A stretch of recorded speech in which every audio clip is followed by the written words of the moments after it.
a value 12. Second, 13. Third, 11. Then when we print it out, we just want to see these items. Okay. Then we have what they call growable lists. A growable list is that one that I say that it doesn't have a fixed size. It can have multiple numbers of things. For example, if you have a list called fruits, there are so many types of fruits, and you just have to make sure the list is growable so that you can always add new types of fruits. So let's see a code example for that one. For example, I can say number list. Numbers are infinite. Okay, they are infinite. They're not finite. They continue. You can't say that this is the maximum number that can ever exist. So for those ones, we use a growable list. And in this sample, I have a list with numbers. Okay. And then if we want to create a list using certain advanced syntax, we use this one, the right side of my screen. Yeah. Creating an empty list first. But here, instead of putting the value 3,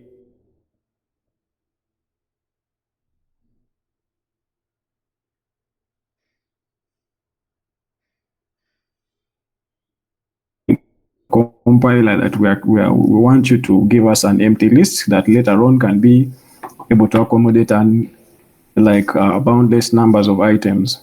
So here we add the number 12 and 13. But remember, we have to specify the data type when we're using such syntax. Yeah, so we're just creating lists of items, and we know that lists hold values of the same types. So there are some list properties that enable us to what? Play around with lists. For example, if I want to find the first item that is in a list, I can say the list name dot first. Or if I want to know if a list is empty, I can say list dot is empty. So this one will return a value true if the list is empty, if it has no elements. So if I also want to know if the list is not empty, I can use the words is not empty. And trust me, we are going to see this when we're doing our DAT programming. Okay. And then also for the length, this is also something very common. You want to know how many items have been returned, let's say, from a database in this list. So we use list.length to know a number of items that have been returned. And then for this one returns the last item in a list.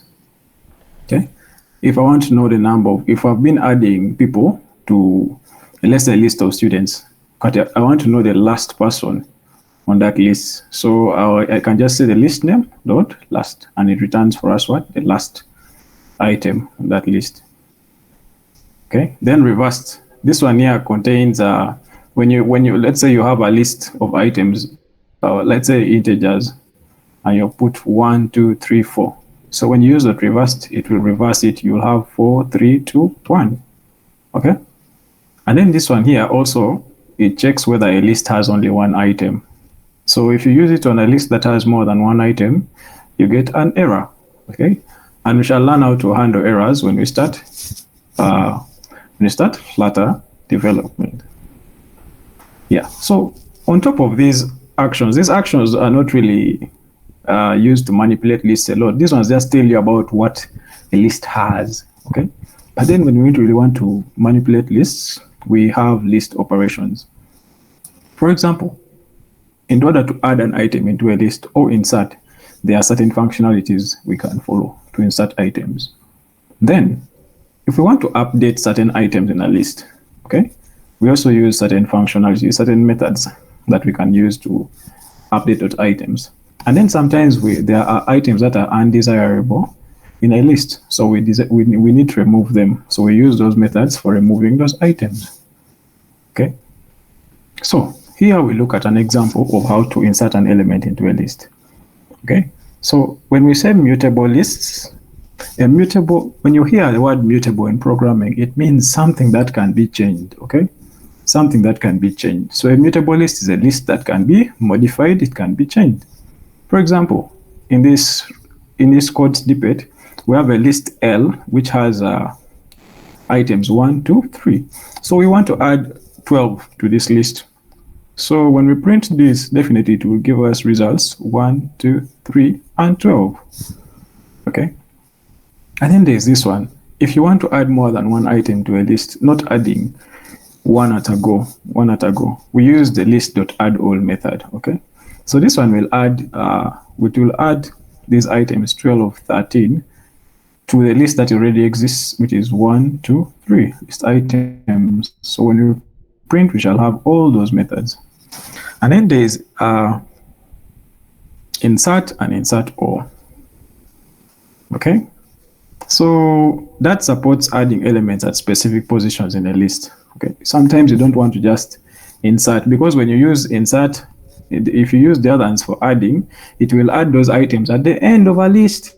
But supposing you want to add these items to the top of a list, for example, you have a leaderboard, you have a program that shows the best performing, let's say, football teams, okay, in a week.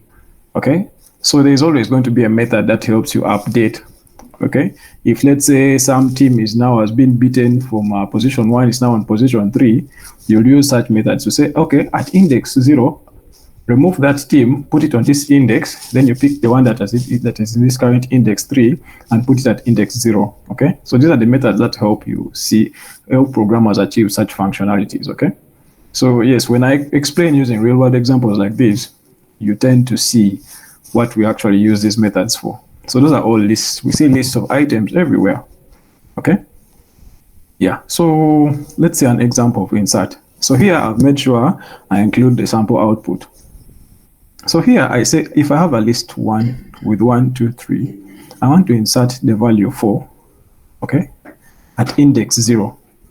Okay. So it will give us this output when we print it out. Okay. The first item will now be 4. Then followed by the rest of the originally existing items. Okay, so this is what list.insert does. And then what if I have multiple values that I want to insert? Okay, so if I have an existing list, 1, 2, 3, now I want to insert these other values at index 0. So notice the difference. Insert, singular. Insert all, inserts a list of other values into an existing list. So you can look at the output here. At index 0, we are going to have 120, 130. Remember, not all these values are going into the first index. We are simply telling it that replace these two values starting from index 0. Okay, so index 0 is now going to have 120. Then index 1, 130. Index 3, 1. Index 4, 2. And so on. So, that was for inserting. What if we want to actually update something? Okay, updating the index. Then there is that allows modifying the value of an item in a list. In other words, one can rewrite the value of a list item.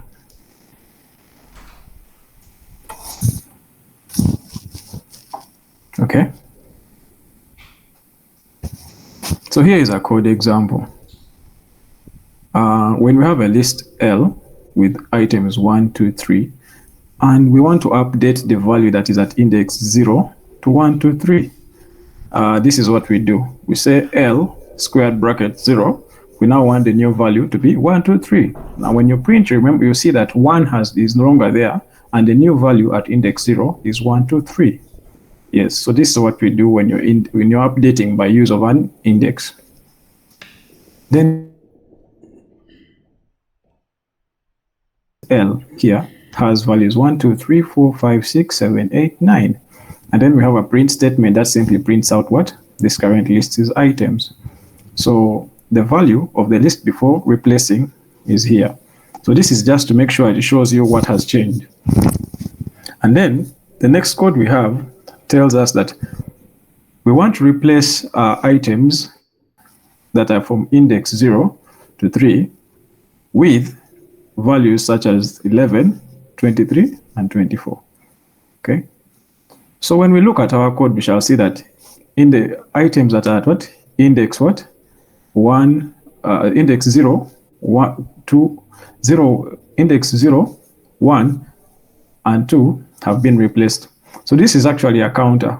Start from index 0 for the next 3 indexes and replace them with these values. So we print here and we look at the truth values. Okay, so we have 11, 23, and 24. Which are these values we passed here? So we are replacing a range. Definitely starts with a starting place, then there's the ending place. So sometimes we say we want to remove items. Okay, we want to remove items from a list. So we can use list.remove.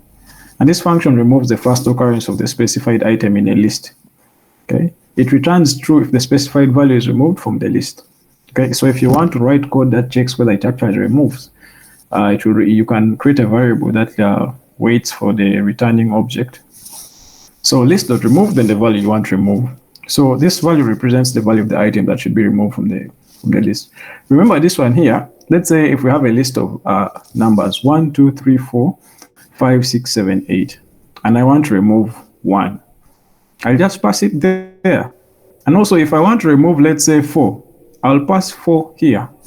But what they're telling us is if there are, let's say more than 2 numbers which are 4, it will only remove the first occurrence of 4. And the next one will not be removed. Same with a string. Let's say you have a list of students, and there are 10 students in that list, 10 student names in that list. So if we have 2 students named Brian, let's say one at position 2 and the next one at position 8, and then you use this function to remove, let's say, someone called Brian. It will only remove the person, the student whose name is at what? Index 2, and it will leave the person at index 8. That is what this function does. Then remove at. So this one is used to target. Okay, I just want to remove something at the other index. Okay, let's say if at index 0, I want to remove whoever is the first on the list, I can use the index it targets. So here you don't implicitly use the name of the variable or the value of the variable. You use the index. So index represents the index of the element that should be removed from the list. Notice that they're not saying the value, it's the index. So here we can look at a sample. The first list is from 1 to 9. And let's say we want to remove the item at index 1. Okay? If you want to remove the item at index 1. So when we were beginning the list series, we say that lists, we start counting indices from what? 0. So this is 0, 1, 2, 3. That means index 1 has the value 2. Okay? So here we have this code that removes the item at index 1, and then we have a dynamic variable that waits for that item we have removed. Then the next line of code prints that item we have removed. So here it tells us we have removed the value, the element 2. So now the list after we have removed consists of items such as 1, 3, 4, 5, 6, up to 9. Remember, 2 is no longer there because we removed it. Okay. So remove last. This one removes the last item what? In a list. It removes the last item in a list. This is the syntax. So if we remove it here, and remove last doesn't take anything because definitely it already knows it's going to look for the last item on the list. Yeah, so it will pop it and then we print. For this, the last item is 9, and here it is. Okay, so when we print, we no longer have the value 9 in this list. Then list.remove range. This one removes an item in a specific range, all the items in a specific range. Again, we have a starting index and the ending index. Okay, starting position here, then the ending position. So when you look at the example, still a list of items from 1 to 9. So if we want to remove range 0 to 3, okay, we can see what is going to happen here. It's going to start from item at index 0, then it will move 3 indices. Okay. Then we see the value of the list after removing the list elements between the range 0 to 3 is this. So it's going to start from 4, 5, 6, 7, 8, 9. These are the remaining items. Yeah. So you don't need to cram these methods, and definitely you will not always use them in your code, but they are very handy to know. It gives you the power to build applications that are very, very flexible. Sometimes knowing these functions helps you avoid writing too much code. Okay, you might start writing your own logic to do such things, yet they are inbuilt methods. Okay, so definitely with new Dart versions, there'll always be new methods for manipulating variables such as lists. So the next interesting item is called a map. What is it? It's a simple key-value pair. Keys and values in a map may be of any type. A map is a dynamic collection. In other words, it can grow and shrink at runtime, meaning there are no fixed size maps, okay? They can grow, unlike arrays which have both fixed and the ones that are what? Dynamic. So for maps, there are no fixed size maps, they're all dynamic. So we can create them in two ways, using map literals and then using a map constructor. Let's look at those. Declaring a map using map literals. So this is what they call a literal, this. Okay. This is what we call literals. Okay. So these are angle brackets. Okay, these are angle brackets. So in programming, there are three types of brackets, I guess. We have parentheses. So parentheses are just those that are almost circular. And then we have squared brackets, which we use for arrays. And then these are like angle brackets, okay? Angles. And they're the ones we use for maps. So here's the thing. var identifier. Remember, an identifier is just a unique name given to a variable. Then we have a key value. Key value. So you can have countless numbers of keys and values. All right? And then we use using a map constructor. And literally, this is something that we don't usually do, but in case you want to do it, same as the array, you can also create an array usually without using the constructor. But this is it. If you want to use this method to create a map, you can just say var identifier equals to the new map. Remember, the identifier is a variable name. Okay. Then after that, you can now give it values. Your map name, then the key, then a value. There must always be a key and a value. Let's look at this example. When we have a map, we create a map using the literal var details. Then we say username is Risto. Password is pass at 123. When we print this, this is what we get. Okay, we have this representation where the username is Risto and the password is pass at 123. So this is the example using the map literal. Okay, so maps are just key value pairs. You want to make sure you know exactly what that value is. It helps you describe the kind of data you're storing. Then adding values to map literals at runtime. Okay, runtime simply means after the map has been what? Declared. Okay, after. So here we can add key value pair UID and we give it the value SU02. When we print, it's going to show us that we also have now this new key value pair. Okay. Then a map constructor. This is what they mean by that. We're using a map constructor here. var details equals to new map. And then here you first use the constructor, new map, and then you now start giving it values later on. Remember up here, we gave it values immediately without using the map constructor. So here when we use the constructor, this is it. And it prints for us the same values admin for the username and password. Admin at 123 for the password. And then some map properties again. Okay. So keys. This one returns an iterable object representing the keys. Then values. Remember the keys are these ones that we are seeing. Username is a key here. Password is also a key. Its values are these ones. Okay. So keys returns the keys. Then values returns the values. Then the length. The length of a map is this, okay? Length means how many items are there. So here the length, this is 1, 2, okay? It has a username and a password. So length is equals to 2. So is empty. Sometimes maps can be empty. You have not put anything. So it returns true if the map is empty.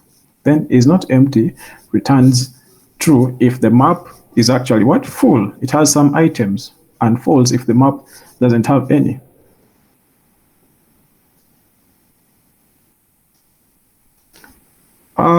Here, map functions, add all. So there comes a time where you want to add items to what? A map. So you will put the key value pairs, then you add it to there. Then if you want to remove any key value pairs, any values that are in the map, we use clear. And then remove specifically removes one value, okay? One key value pair, you specify it. Then for each is used to loop through key value pairs of the map, okay? And do something to it. Then map.addAll, this is the syntax, okay? Map this Okay, so you actually pass another map to it. The parameter other represents a key value pair, as we said here. Then it doesn't return anything. This method doesn't return anything. It's void. When we look at an example, if we have a map M with values name and ID, so we first print it. This is what we see. So when we are adding department and email. Then we print. Okay. So this is what we see after adding those items, showing us that map.addAll can be used to add multiple key value pairs to a map. Then map.clear. This one deletes all items from the map. Let's take a look. Here, we have the same map, name, Tom, and ID is that. Then we print it. And then we apply the what? M.clear. Then we print the map after clearing. So we can clearly see that after clearing, there is nothing anymore in the map. Then map.remove function. This removes the key and its associated value. Okay, so it takes in an object key. They say object key because you can make a key of any value. It can be a string, it can be an integer, or a double, anything you want. So keys identify the entry to be deleted. Return type returns the value corresponding to the key that you've removed. For example, still our map M with the name Tom and E1001. When we print it in the beginning, that's what it gives us. And then after we remove the name key, we shall say value popped from the map, then we give the result. So here we have popped what? The name. And this is what we have popped. We print it out here, Tom. Okay, so these are some of the values, some of the methods we can use for manipulating maps. Then finally, sometimes when you want to loop through a map, looping through means you want to run through each value of the map. We use the map dot for each method. Okay, so the syntax is map dot for each, void f key, then v value. Okay, this applies f to each key value pair of the map. Calling f must not add or remove keys from the map. So at that point, you cannot add any item to the map because you're already running through an existing map. Okay, this is an example. For example, if you have a user map with name, email. So we want to loop through each of these items and we print the key and the value. The first thing going to be printed is the key name and the value, Tom. And then the next key, email and the value, tom@xyz.com.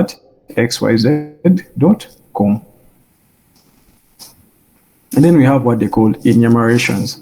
So enums are very important in programming because still it addresses certain issues that are common. Issues such as, I will again use the option of, let me use one of university that is common. For example, in university, when people are staying, there are people who are residents and non-residents. So you can create an enum and you call it residential status because you know there are only two, resident and non-resident. You're either commuting or you're someone from inside. So this is the syntax. Enum, the keyword enum, then the enum name. Then you put your list of items. Can be put resident, non-resident. Okay. Let's look at an example. So here we're using status. Okay. Let's say if there's a game, if you're building let's say a game, you can have an enum status. None can be a default one. Then there's running, stopped, and paused. Okay. Simple as this. There's nothing more you can do with an enum, but just putting these values into it. So how do we use them? For example, if we want to see all the values, we print status.values. Okay, status is the enum we created up here. So if we want to see its values, this is it. It shows us all these values. And then if we want to loop through each of them, and we print the value and the index. Okay. Status.none is a value, index 0, up to the last one, which is status.post at what? Index 3.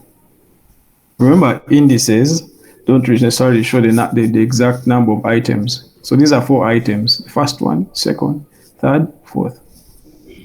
Then here, if you want to explicitly access the running status, we say status.running. Then we print it here, plus the index, okay? So this is string concatenation. We looked at it yesterday. You combine certain items. We said it's very powerful, and it helps us come up with statements such as these. So here we are combining a normal string with the value of this enum, status.running. So string concatenation that we looked at yesterday. Okay, then here, running index, status.values, 1. So here we want to pick the one that is at index 1. Okay, remember index 0 is none. Then 1 is this one, status.running. So still, indices, you should know that indices of these things start from counting from 0. Then we have functions. Okay, so functions are very important in programming because they help us construct certain logic that can be able to be used multiple times. It prevents us from doing things, writing code repeatedly, duplicating code. Okay, code duplication is really not so good. Yeah, so functions are building blocks of readable, maintainable, and reusable code. Okay, code becomes readable. By readable, it means you basically, when you're writing functions, it's very advisable not to write very big functions. They have to be a bit small. Yeah. Then a function is a set of statements to perform a specific task. Yeah. You can have a function to log a user in, a function to log a user out, a function to register a user. Those are the things. So the code that is always contained in one, let's say to register a user, simply does that and nothing else. One to log out a user does that and nothing else. One to log in a user does that and nothing else. So statements that are related and perform a certain action. Functions. So a function declaration tells the compiler about a function's name, the return type, and parameters. We are going to look at these. When we're defining a function, we give it a name here. Okay. And then statements. Statements are those lines of code that you write so that the end goal of the whole function can come to life. So here we can say function name without even using any return type, or we can say void. So void here we are telling the compiler that this function won't return anything. So just have it there. So a simple function. This is a function called test. So what it does simply is print the word function code. Okay, so if you copy this code and you paste it like somewhere, let's say in Datapad, you can see that it only prints for you the word function code. So calling a function must be executed, must be called to execute it. By calling means you have to use its name somewhere. You type its name somewhere, and then it will actually run the functionalities that you had specified in the definition. So function calling example. Remember, we say that every Dart program starts from the main function. So if you had written your test function alone and you didn't have a main function, you cannot run it. You cannot run this test function.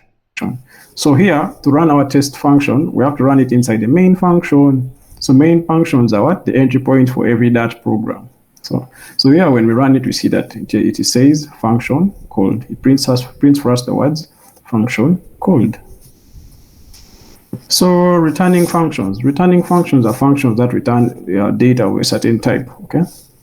So basically, the syntax is you first start with the return type. If I want it to return a string, I first say string. Then now I give the function its name. Then after putting my statements, I make sure I use a return keyword and the value I want to return, the string I want to return. And the instructions are here. Yeah.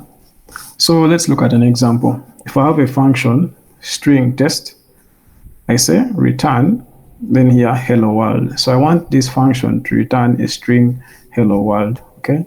So I can just feed this function into a print function, meaning print the value that the test function is going to return. Okay. So test returns hello world, which is a string, and the print function is perfect for printing items like strings, integers, booleans, and all that.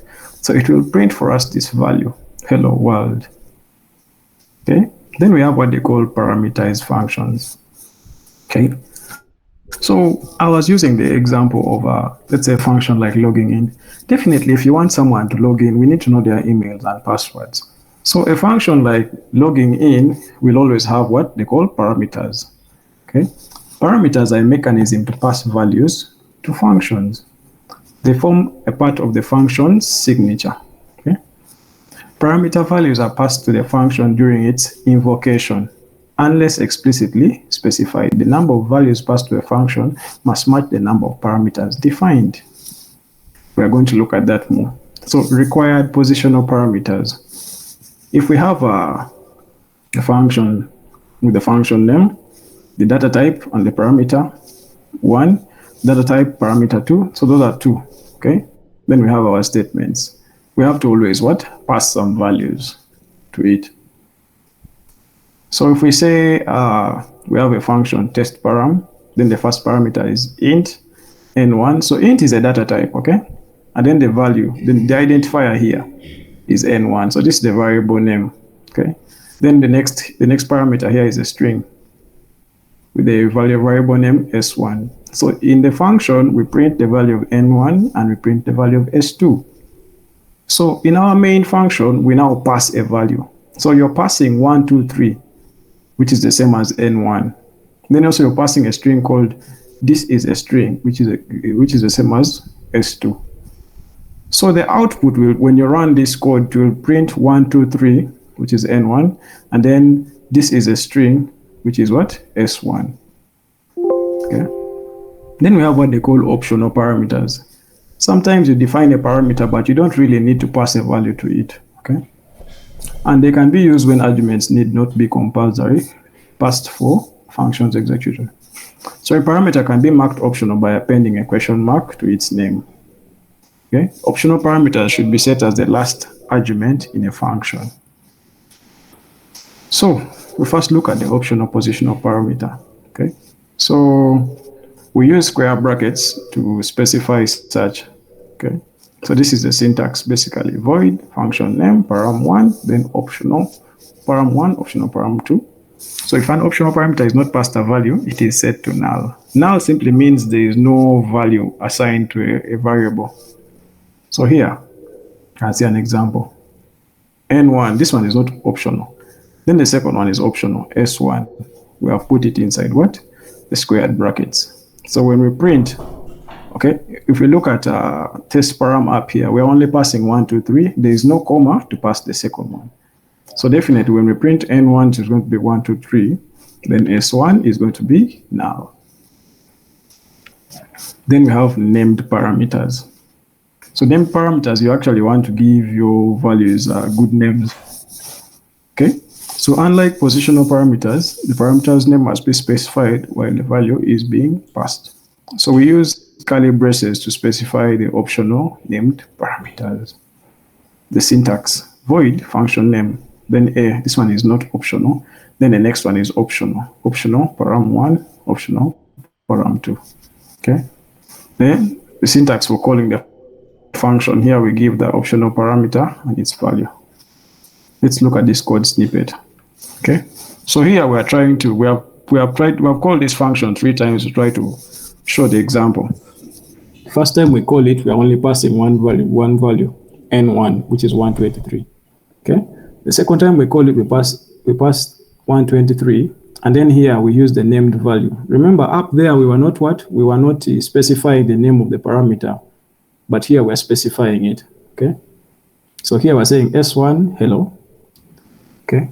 So we're not passing s2 here because it's optional. Then here we are now passing all of it, s2, s1. If you can see here, this is intentional. When we start with s2 instead of s1, it's intentional, meaning the compiler will not complain. You can start by first passing this s1, or you can pass s2. It won't complain. So when we print, this is what we get. Okay. So optional parameters with default values. Sometimes you want to put a default value so that you don't have issues. Okay. Sometimes people definitely leave out some fields when you're filling in forms in some applications. For example, Usually when you're using apps such as, let's say, WhatsApp, and you're trying to register, or Telegram, sometimes some applications may detect your country code. And so if you're putting in your contact, you don't really have to type in your country code, let's say +211 or something. You don't have to type. So usually people put a default one. Okay, so that's what we call default parameters. So functional parameters can be defined as can be assigned values by default. However, such parameters can also be explicitly passed values. So syntax, function name, param1, then we have these brackets, param2, default value. We'll look at a code snippet here. Code snippet for default value, optional parameter. So here, instead of just saying S1, we can say S1 is equals to 12. Okay, can say S1 equals to 12. So here we shall print it out.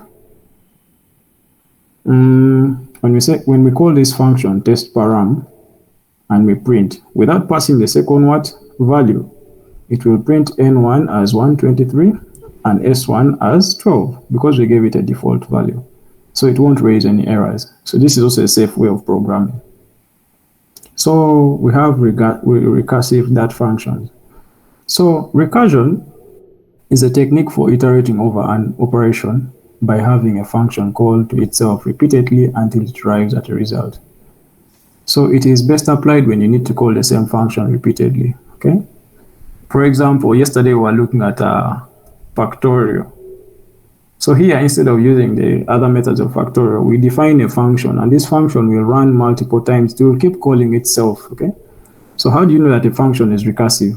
If you look at this function name, look at this name. It's called factorial. Okay. So usually, if it's not recursive, you will never see this word inside the function itself. But here we look at it inside the function itself. So this method's goal is to be able to iterate a certain number of times. So if recursion is a concept whereby a function calls itself multiple times, but there must always be a condition when the function stops running. Okay, there must always be a breaking condition. So for this one, we say if the number is less than or equals to 0, we return 1. Okay, else return this. So this one keeps on running each time until the condition, this condition is what? Fulfilled. So here, the factorial of 5 is 120. So even if you increment, let's say, to 6, you will get another result. So lambda functions. Lambda functions are a considered mechanism to represent functions. These functions are also called as arrow functions, which are very common, not in programming nowadays. The modern programming languages have a lot of arrow functions. When you look at Kotlin, has arrow functions, Swift, and all that. Even JavaScript has what? Arrow functions. So that also doesn't leave us out. It makes sure it gives us the ability to write arrow functions. So arrow functions are short ways of writing functions, okay, which are here. It starts with the return type, the function name, the parameters, and then the expression. Let's look at an example. So for example, we can have a function print message. Okay, so the expression here is print hello world.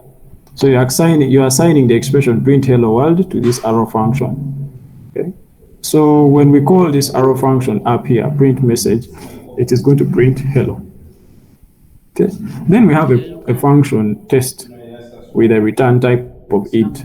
Then here we are pointing it to 1, 2, 3. So this one is going to return the value 1, 2, 3 of type integer. So here, this is how we call it.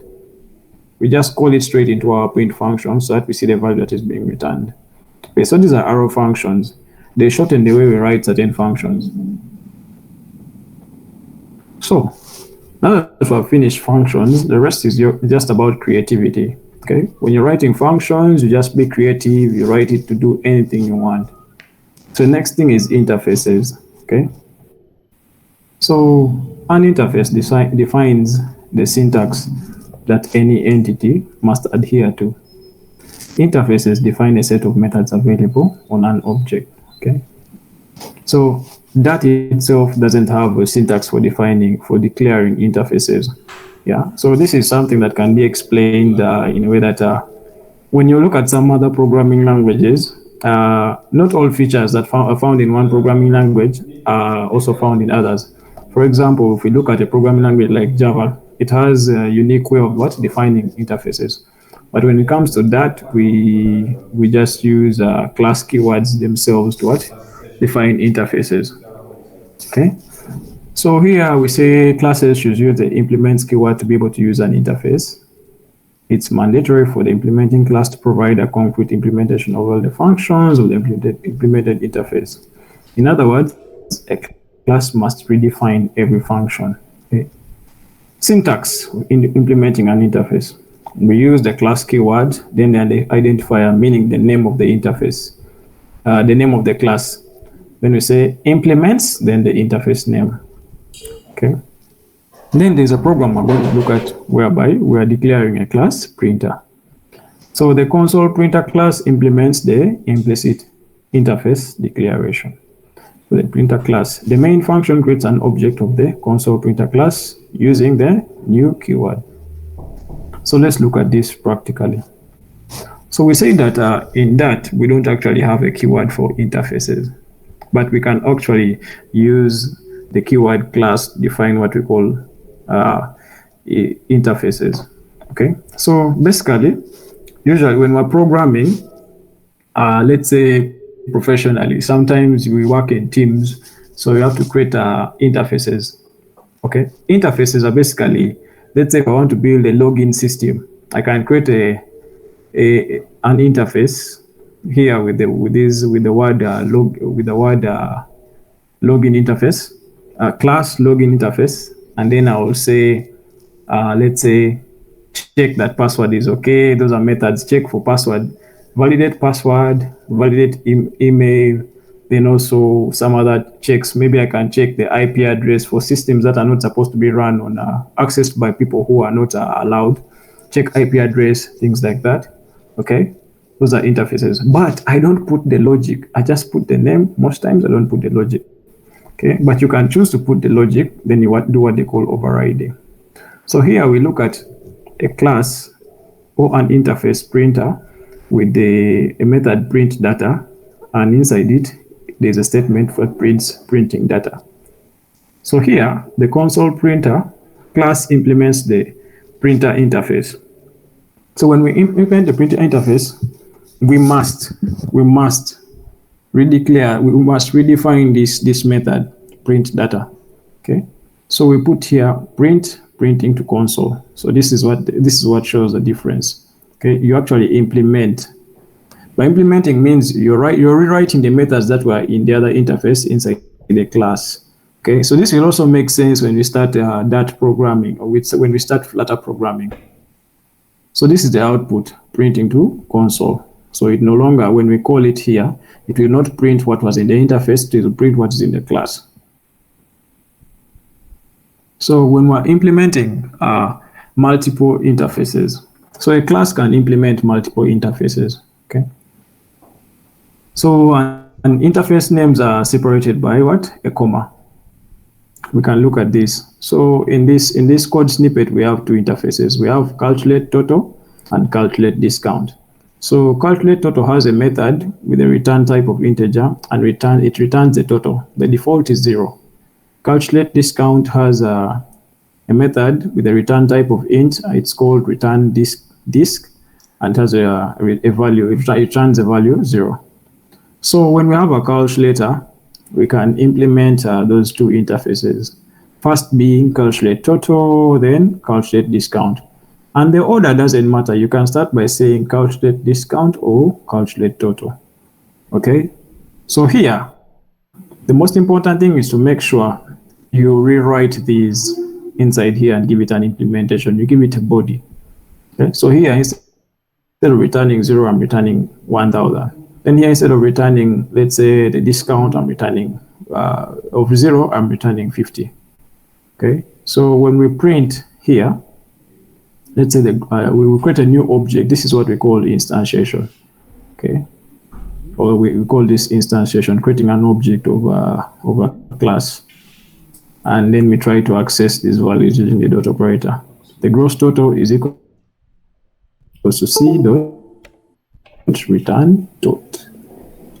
then discount C dot return discount. So C is an object of type calculator, meaning it is something that helps us access values like values that functionalities of a calculator. So we want to access the functionality for returning the total.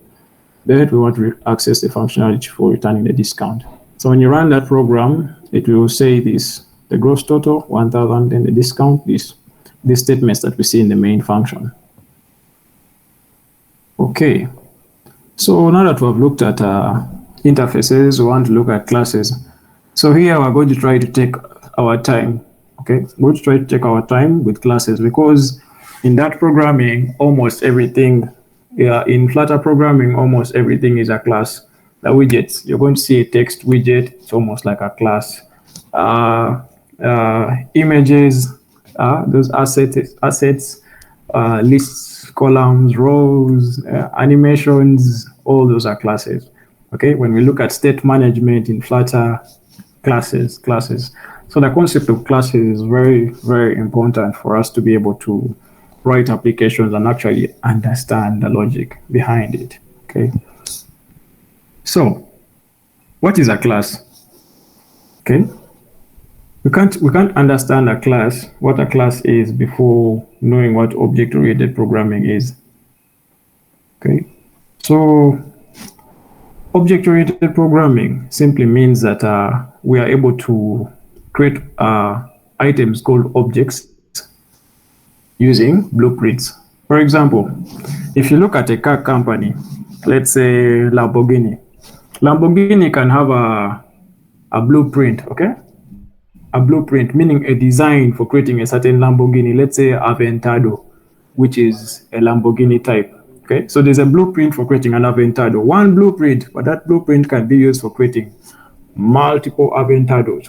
Okay, so what do cars such as Aventadors do? It can accelerate, decelerate, and brake. Okay, those are the methods that such a car can perform. Those are the actions a car like that can perform: accelerate, decelerate, brake. It can horn. Okay, it can turn up the temperature. It can turn on air conditioning. Okay.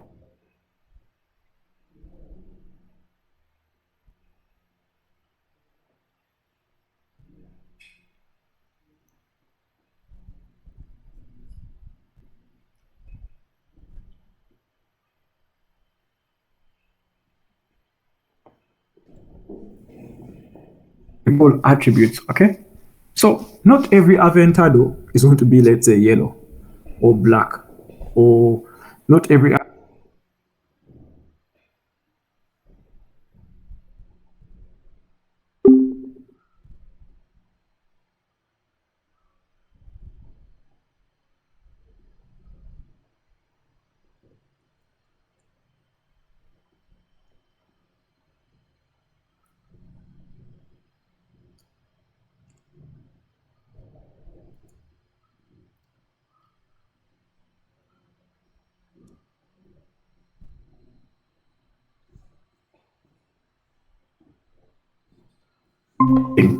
a class is a blueprint for creating objects.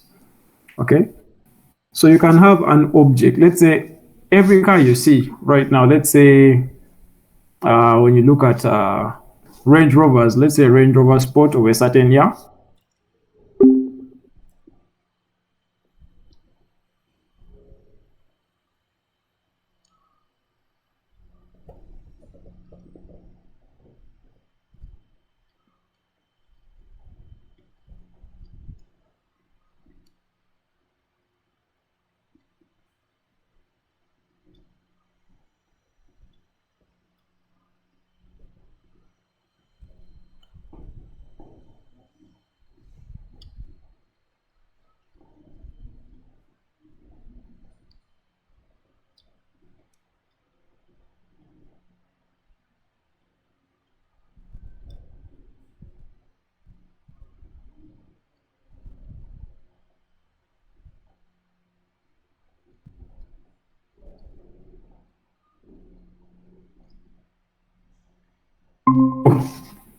By declaring a class, we use a class keyword.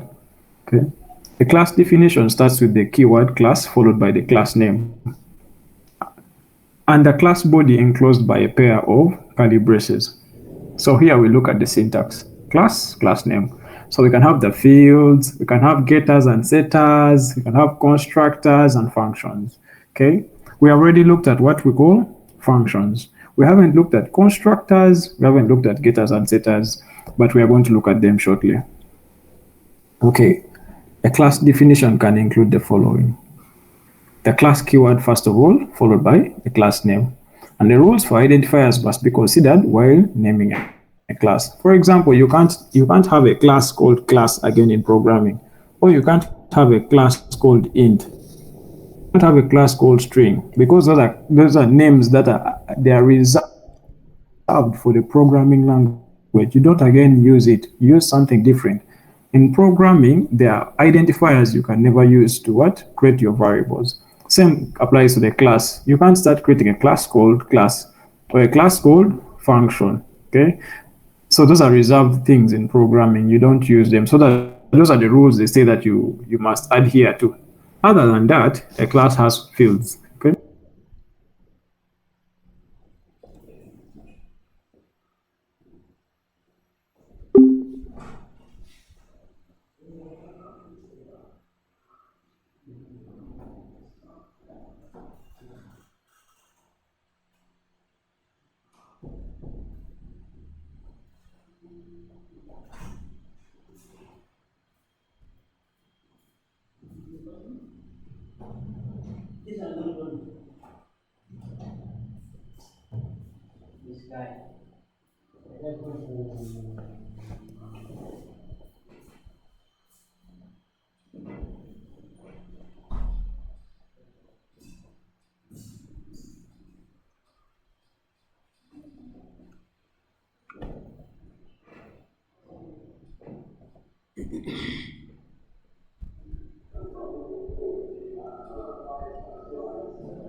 Class, and you can be able to modify the fields how you want.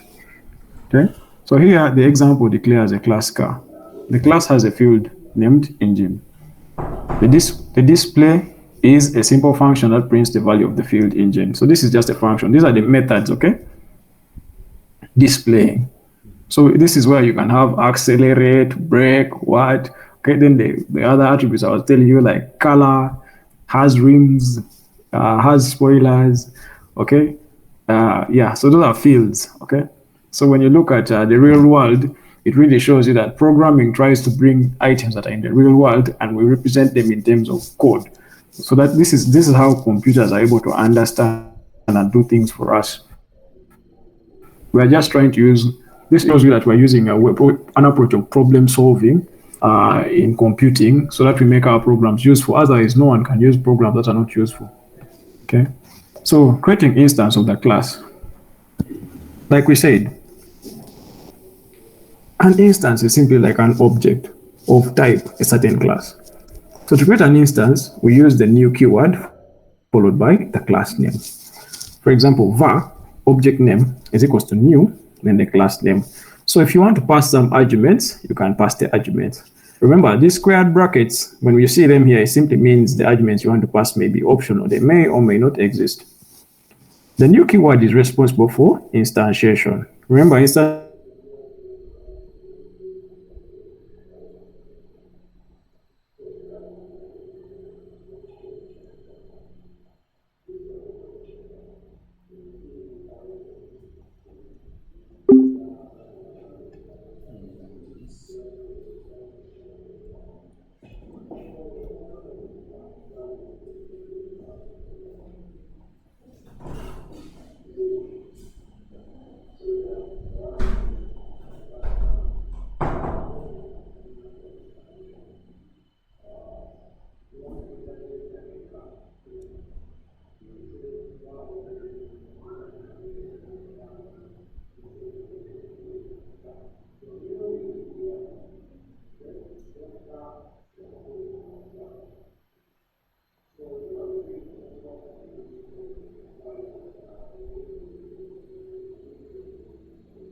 here, they say it cannot have a return type. Okay, it cannot have a return type. Why? Because when we're creating, when we use that new keyword, we're expecting an object of type a certain class. Okay, so constructors are simply used to initialize certain variables in a class, as we shall see. So if you don't declare a constructor, a default no argument constructor is provided for you.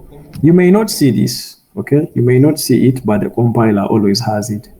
So this is it, class name, then parameter list. A constructor is just a function which has the name of the class and it is put within the class itself. For example, we have a class car, we have a constructor car. So here we are saying we want the argument that is passed to this constructor to be a string. And the variable here, we're putting it as what? Int.